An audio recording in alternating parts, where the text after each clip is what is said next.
Meus irmãos, a graça e a paz de nosso Senhor e Salvador Jesus Cristo sejam com todos os irmãos. Nós voltamos aos cultos presenciais, mas de maneira muito resumida, com algumas restrições. E eu quero gravar uma pregação que vai para a igreja também, para a edificação do povo de Deus. É uma mensagem que eu trarei amanhã para a igreja, de maneira que nós estamos cultuando presencialmente, mas com limitações. Então eu quero falar sobre a vida de Pedro, porque nós estamos estudando sobre o trabalho de nosso Senhor Jesus Cristo na vida de Pedro, aquela pedra dura, onde Deus está trabalhando e talhando em sua vida o seu próprio caráter, como também Ele faz em nós.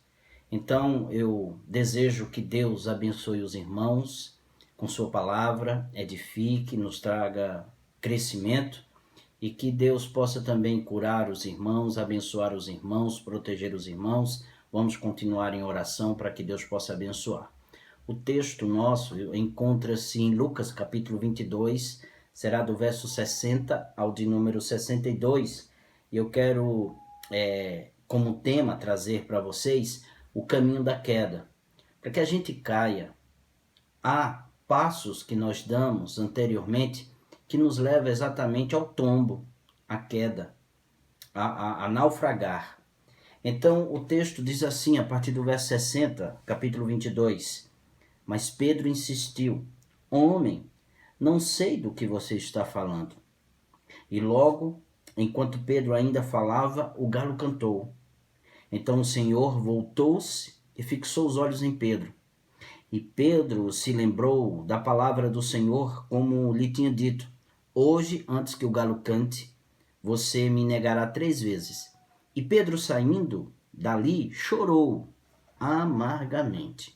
Vamos ter uma palavra de oração para que Deus possa aplicar a sua palavra em nossos corações. Senhor, é no nome de Cristo, Pai, que nós oramos pedindo ao Senhor que a palavra do Senhor venha transformar a nossa vida. É o Espírito Santo que aplica ela em nossos corações. Faz isso, Senhor, por misericórdia, em nome de Jesus. Amém e amém. Meus irmãos, todos nós sabemos o que é cair. Pedro caiu, Pedro levou uma queda, Pedro levou um tombo. Então, cair machuca. E cair também nos envergonha, nos deixa constrangidos quanto à queda. Só quem caiu verdadeiramente sabe o que seja, a vergonha que nos causa. Pois bem, existem alguns tipos de queda, existem alguns tipos de tombo. Os piores dos tombos, das quedas, não são os físicos, quando nós caímos, mas quando caímos fisicamente, melhor dizendo, mas quando nós caímos moralmente, quando nós caímos espiritualmente. Aqueles tombos ou quedas que nós levamos diante de Deus e diante dos homens. Geralmente, queridos, após uma queda, nós costumamos ficar com uma enorme indagação, pergunta na cabeça. E em alguns casos, as pessoas chegam ao precipício de maneira desesperada, pensando assombrosamente como tudo poderia ter sido diferente depois da queda. E quando nós estamos no chão, a gente fica se flagelando, se perguntando e dizendo o seguinte: se eu tivesse dito de outra forma. Se eu tivesse agido de outra maneira. Se eu tivesse pensando de outro jeito. Se eu tivesse me lembrado de. Queridos, as nossas quedas, os tombos morais, os tombos espirituais, costumam ser causados por 2 motivos principais. Ou é por erros nossos, erros humanos, ou uma desobediência declarada. Quando nós decidimos verdadeiramente cair, pecar, falhar. Então nós precisamos ter esse cuidado, ter essa convicção no nosso coração de que nós dependemos do Senhor. E é o que a Bíblia assim nos ensina. Pedro, ele foi um discípulo que caiu, e caiu feio. Mas ele caiu muito feio. Mas para que ele chegasse à queda, existiu alguns passos que ele deu, que ele tropeçou. para poder cair verdadeiramente, moralmente, espiritualmente. Deus, no entanto, com sua graça, com sua verdade, restaura a sua vida, graciosamente. Então, assim como Deus fez na vida de Pedro, faz na nossa também. Deus levantou Pedro e levanta nós também. Então a história da vida de Pedro, a história da vida de Davi e de todos os outros heróis da fé, das Sagradas Escrituras, sejam homens, sejam mulheres, com o caráter de nosso Senhor Jesus Cristo, não são aqueles que pecam ou que não caem. Porque é impossível, nós falhamos, nós pecamos e nós caímos em determinados momentos. O caráter de Cristo em nós é resultado de alguém que se arrepende, de um coração contrito, que chora pelo pecado, que confessa seus pecados, que se converte dos seus maus caminhos. O apóstolo João, ele diz assim, na sua primeira carta, capítulo 1, se porém andarmos na luz, como ele está na luz, temos comunhão uns com os outros, e o sangue de Jesus, seu Filho, nos purifica de todo pecado. Se afirmarmos que estamos sem pecado, enganamos a nós mesmos e a verdade não está em nós. Se confessarmos os nossos pecados, ele é fiel e justo para perdoar os nossos pecados e nos purificar de toda injustiça. Se afirmarmos que não temos cometido pecado, fazemos de Deus um mentiroso e a sua palavra não está em nós. 1 Pedro 1, verso 7 ao verso 9. Então, o discípulo de Jesus, ele é chamado a andar na palavra de Deus, andar na luz. Afinal, queridos, ela é lâmpada que ilumina os nossos pés para nós não cairmos.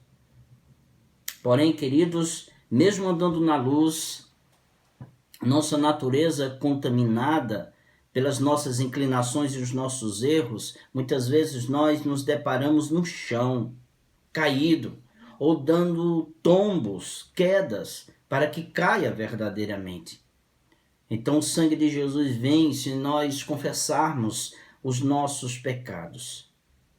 Então, queridos, dito isto, eu quero passar agora com vocês a ver a queda de Pedro, o tombo de Pedro, com um duplo objetivo. O primeiro deles, enxergar, queridos, o caminho da queda, ou o caminho do tombo. Segundo, investigar qual é o caminho que nos leva de volta para Deus. Então eu quero ver com vocês esses dois pontos. Primeiro, ver, querido, o caminho da queda, do tombo, porque quando nós caímos, nós damos passos antes tropeçando. É isso que eu quero dizer a vocês, e foi o que eu falei anteriormente. Mas também eu quero ver com vocês a volta para os braços do nosso Senhor, para os braços de Deus. Então, o primeiro ponto, o caminho da queda começa com o orgulho. Salomão sabiamente afirmou que o orgulho vem antes da queda. Provérbios, capítulo 16, verso 18. No caso de Pedro, não foi diferente.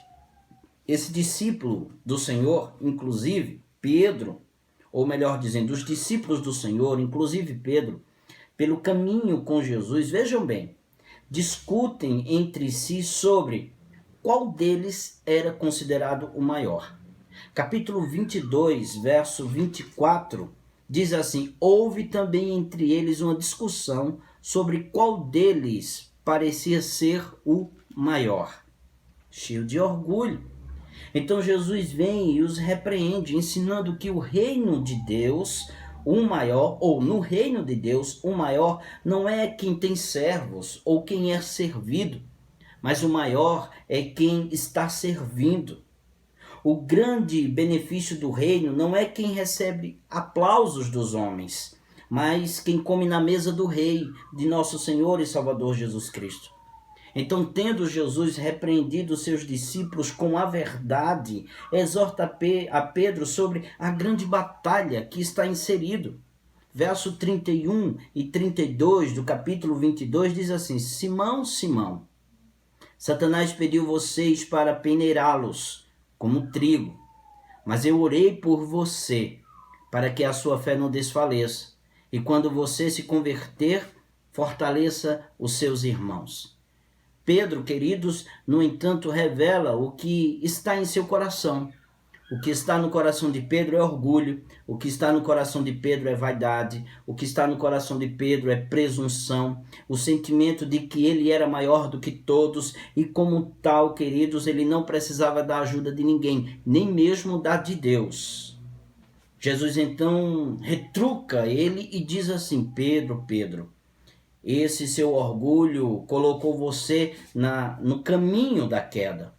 Verso 33 e 34 diz assim, mas ele respondeu: estou pronto para ir contigo para a prisão e para a morte. Jesus respondeu: eu lhes digo, Pedro, que antes que o galo cante hoje, 3 vezes você negará que me conhece. Queridos e amados irmãos, o caminho do tombo, o caminho da queda começa com orgulho. O orgulho de pensar que você é maior, que você é melhor do que os outros. O orgulho, queridos, de querer ser reconhecido, de querer ser servido por todos. O orgulho de querer dominar. O orgulho de querer ser o privilégio de todos. O orgulho de ter a última palavra. O orgulho de pensar que não precisa da graça de Deus para viver, mas conquistar as coisas e permanecer no status, queridos, de privilégio que você quer ter. Então o orgulho é algo sutil, que quem dele sofre, muitas vezes não percebe. Paulo disse na sua carta aos Coríntios 10:12, aquele pois que pensa estar em pé, veja que não caia. Então o caminho do tombo, da queda, começa no orgulho que cega, no orgulho que nós pensamos que é sabedoria, mas não é. Provérbios 28, verso 26 diz assim: quem confia em si mesmo é insensato, mas quem é da segunda sabedoria não corre perigo. Provérbios 29, 23 diz: o orgulho do homem o humilha, mas o do espírito humilde obtém honra. Então, o caminho da queda, do tombo, começa com o orgulho. Segundo, o caminho da queda avança com a falta de oração. O orgulhoso, ele não costuma orar, não costuma suplicar a Deus as suas necessidades porque ele se acha orgulhoso. Ao orar, queridos, ele apenas declara as suas próprias vontades para esbanjar nos seus próprios prazeres, como diz Tiago, capítulo 4, verso 3. Então, quem não ora, não vigia, tropeça, queridos, e cai. Enquanto Jesus orava, se fortalecia em Deus. Pedro dormia e cultivava assim tristeza. Verso 39 a 46 diz assim: como de costume, Jesus foi para o Monte das Oliveiras e os seus discípulos o seguiram. Chegando ao lugar, ele lhes disse: orem para que vocês não caiam em tentação. Ele se afastou deles a uma pequena distância, ajoelhou-se e começou a orar. Pai, se queres, afasta de mim este cálice, contudo não seja feita a minha vontade, mas a tua. Apareceu-lhe então um anjo do céu que o fortalecia. Estando angustiado, ele orou ainda mais intensamente, e o seu suor era como gotas de sangue caindo no chão. Verso 45, quando se levantou da oração e voltou aos discípulos, encontrou-os dormindo, dominados pela tristeza. Por que estão dormindo? Perguntou Jesus. Levante-se e orem para que vocês não caiam em tentação. Queridos, o caminho da queda avança pela falta de oração. O orgulhoso não quer orar. Terceiro ponto, o caminho da queda segue rumo a ser precipitado. Uma pessoa que é orgulhosa, que não ora, ela é precipitada. Começa com orgulho, avança com a falta de oração e segue rumo a uma precipitação. Verso 47 a 51 do capítulo 22 diz assim: enquanto ele ainda falava, apareceu uma multidão conduzida por Judas, um dos 12. Este se aproximou de Jesus para saudá-lo com um beijo.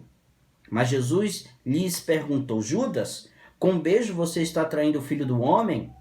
Ao verem o que ia acontecer, os que estavam com Jesus lhe disseram: Senhor, atacaremos com as espadas?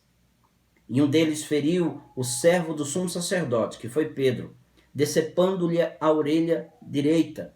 Jesus, porém, respondeu: Basta! E tocando na orelha do homem, ele o curou.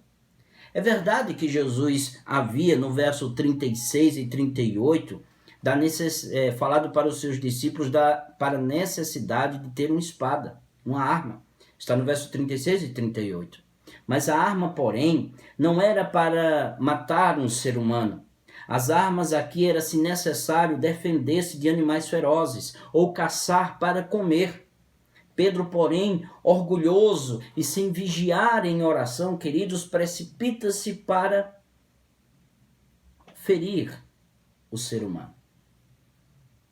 Foi ignorante aqui. O apóstolo quer fazer prevalecer a vontade dele.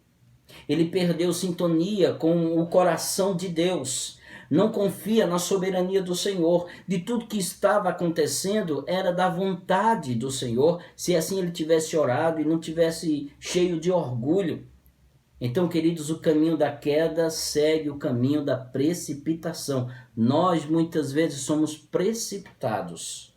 Quarto, o caminho da queda leva para longe da presença de Cristo. O orgulho, falta de oração, precipitação. O passo seguinte em direção à queda, queridos, é afastar-se da presença de Cristo. Então, o caminho da queda leva para longe da presença de nosso Senhor Jesus. Prestem atenção no verso 54, que diz assim: Então, prendendo-o, levaram-no para a casa do sumo sacerdote. Pedro o seguia à distância, diz o verso 54. Pedro, que prometera seguir o Senhor Jesus Cristo até o fim, ele fez isso. Ele seguiu Jesus até o fim, mas ele fez do jeito dele. Ele fez da maneira dele. Ele seguiu Jesus de longe. Ele seguiu Jesus à distância, como diz o texto. Gente, meus irmãos, o apóstolo ele não queria deixar de seguir a pessoa de nosso Senhor Jesus Cristo, tanto que ele vai para dentro da casa de Caifás, o sumo sacerdote. O problema é que Pedro seguia, queridos, o caminho à distância da presença de Cristo. Pedro agora está como mero espectador. Ele não está como discípulo, mas ele está somente assistindo tudo que está ocorrendo ali. É mais difícil seguir, aliás, é mais fácil seguir Jesus de longe, porque você não se compromete com Cristo, porque você não se envolve com a palavra do Senhor e fica somente olhando Jesus de longe. Porque quem segue de longe, ele ameniza, apazigua a consciência de que está seguindo o Senhor, mas está seguindo do seu modo, da sua maneira. Ele não quer deixar de seguir, mas ele não se compromete com Jesus. E existem muitas pessoas na igreja também assim, que diz seguir Jesus Cristo, mas não se compromete com Cristo, precisa estar de longe. É mais fácil seguir de longe, porque de longe eu não pago preço tão alto. De longe, eu ainda posso ter controle sobre a minha própria vida. De longe, eu não preciso prestar contas a outra pessoa, a um irmão da igreja, e ainda posso usar a desculpa de que estou seguindo o Senhor. Queridos, seguir Jesus de longe é vir aos cultos, quando dá ou quando for conveniente, mas depois sai de fininho. É não se envolver com a vida dos outros irmãos, saber como ele está passando, se envolver com a igreja do Senhor, é não permitir que outros entrem na sua vida, é consumir o sermão sem fazer uma aplicação em sua vida. Seguir Jesus de longe é seguir Jesus como um espectador. Então o problema é que quem segue Jesus à distância não sabe, mas está caindo no caminho. Quinto, o caminho da queda para, queridos, melhor dizendo, na roda dos escarnecedores. Pobre Pedro, triste Pedro, Começou no orgulho, faltou oração, houve precipitação, seguiu Jesus à distância e agora veja onde ele vai parar, na roda dos escarnecedores. Veja o que está no verso 55. Mas quando acenderam um fogo no meio do pátio e se sentaram ao redor dele, Pedro sentou-se com eles. Meus irmãos, Pedro passou a estar com os bárbaros zombadores de Jesus. Sabe o que é pior? Ele parece não se importar com isso, em estar juntamente com eles. Pois o que a gente vê aqui na vida de Pedro, ele está bem acomodado com aqueles que acenderam a fogueira e estão escarnecendo do Senhor, desfrutando de uma fogueira quentinha, sossegada, queridos. Sexto lugar, o caminho da queda prossegue em direção à mentira. Pedro agora traz à luz o pecado. Ele foi longe demais no caminho da queda, no caminho do tombo. Agora, por causa de onde ele estava, o apóstolo precisava viver na mentira. Exatamente por tudo que o que ele estava passando antes, melhor dizendo. Veja o verso 56 e 57. Uma criada o viu sentado ali, à luz do fogo, olhou fixando para ele e disse: este homem estava com ele. Mas ele negou: mulher, eu não conheço. Mentira dele. Ele conhecia o Senhor Jesus. Ele mentiu. Pedro não quer ser identificado como um dos discípulos de nosso Senhor Jesus Cristo, pois ele não está disposto a pagar um preço alto. Como muitos irmãos também mentem, para não pagar um preço alto. Não somente isto, para não sofrer pelo nome de Jesus. Ele tem vergonha, e ele está com vergonha de tudo isso. Então o caminho do tombo, queridos, prossegue em direção à mentira. Sétimo e último ponto. O caminho da queda cai, queridos, na desgraça. E foi o que aconteceu com Pedro. Tudo começou com orgulho, depois avançou com a falta de oração, seguiu a uma precipitação, caminhou de longe, vendo Jesus como espectador, parou na roda dos escarnecedores, prosseguiu com a mentira, e como não poderia ser diferente, ele caiu na desgraça. O orgulho levou Pedro ao caminho da queda, verdadeiramente a desgraça, a falta de graça em sua vida. Versos 56 a 60, diz assim: uma criada o viu sentado ali à luz do fogo, olhou fixamente para ele e disse: este homem estava com ele. Mas ele negou: mulher, não conheço. Pouco depois um homem o viu e disse: você também é um deles. Homem, não sou, respondeu Pedro. Cerca de 1 hora mais tarde, outro afirmou: certamente este homem estava com ele, pois é galileu. Pedro respondeu: homem, não sei do que você está falando. Falava ele ainda, diz o texto, quando o galo cantou. Pedro finalmente, infelizmente, chega ao ponto de negar a Cristo. Então, o caminho do tombo e da queda sempre vai cair em um vale. E esse vale é a desgraça. Ele chega a negar a pessoa bendita de Jesus. Qual o caminho de volta? Agora, queridos, eu quero fazer como aqueles marinheiros, alto lar. Não se precipitem em condenar Pedro. Porque muitas vezes Pedro tem sido lembrado exatamente por causa destas quedas. Pedro tem sido lembrado por negar o Senhor Jesus 3 vezes. Esperem. Não dá para ser duro com Pedro, porque todos nós somos como ele. Todos nós falhamos como ele. Vira e mexe, queridos, nós tomamos o caminho da queda, do tombo. Volta e meia nós partimos cheios de orgulho para caminhar e terminamos caindo até chegarmos ao vale da desgraça. Agora, qual o caminho de volta? Se você caiu ou está na trilha do tombo, está caindo, cheio de orgulho, desejo, queridos, apontar para você o caminho de volta para os braços de Deus, lugar de onde nós nunca deveríamos ter saído. O caminho de volta também, meus irmãos, serve para aqueles que nunca experimentaram a maravilhosa graça de Deus de viver nos braços do Pai. O verso 61 e 62 diz assim: Então o Senhor voltou-se e fixou os olhos em Pedro. E Pedro se lembrou da palavra do Senhor, como lhe tinha dito: Hoje, antes que o galo cante, você me negará 3 vezes. E Pedro, saindo dali, chorou amargamente. Primeira coisa que nós precisamos observar aí. O texto diz: o Senhor voltou-se e olhou.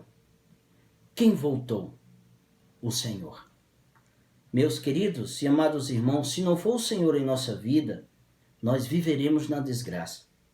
Se o Senhor Jesus não voltar os olhos para nós com misericórdia e com amor, nós estamos totalmente perdidos. Perdidos na nossa caminhada. É isso que eu quero dizer. Não estou dizendo aqui perder a salvação. Eu estou dizendo que nós, muitas vezes, iremos andar totalmente desvirtuados, sem rumo e sem caminho, se o Senhor Jesus não olhar para nós. Se o Senhor Jesus não olhar para você, você também nunca receberá o perdão dos seus pecados.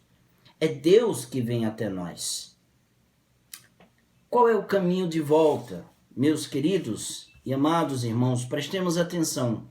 Segundo ponto. O caminho de volta começa com um olhar gracioso de Deus. Aliás, o primeiro ponto. Olhar que nos constrange e nos atrai. Jesus voltou o seu olhar para nós.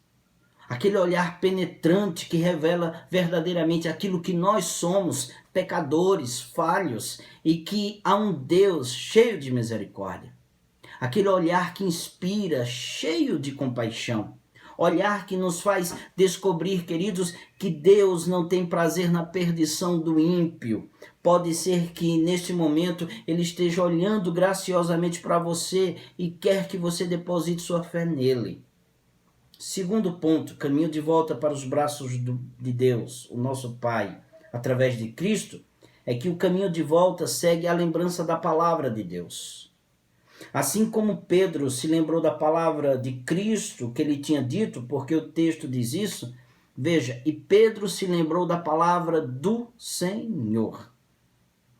A fé e a manutenção de estar servindo a Deus somente por meio da palavra. A fé vem pelo ouvir, e o ouvir a palavra do Senhor, diz Paulo em Romanos 10, verso 17. Então Pedro, quando Jesus olha para Pedro, Pedro lembra-se da palavra. Não há como chegar ao Senhor a não ser pelas Escrituras, pela palavra de Deus que mostra a pessoa de Jesus. Receba, queridos, a palavra de Jesus no seu coração. Beba da água da vida. Terceiro e último ponto. O caminho de volta nos faz sair do lugar em que nós nos encontramos ou estamos, no chão, caídos. O caminho de volta nos leva ao arrependimento. Porque se nós observarmos, o verso 62 diz assim: E Pedro, saindo dali, chorou amargamente. O caminho de volta faz rasgar o nosso coração de tristeza exatamente por aquilo que nós fizemos, por aquilo que realizamos. Nos faz chorar pelo pecado que nós cometemos, nos faz sair desse vale da desgraça, da queda, queridos. A minha oração é que você encontre o caminho de volta. Que Jesus olhe para você. Que você se lembre da palavra do Senhor. Que você chore, que você se arrependa de onde você caiu. Essa é a minha oração. E eu rogo que Deus abençoe sua vida e todos nós e nos guarde de cair para a glória do seu nome. Deus abençoe a todos vocês. Amém.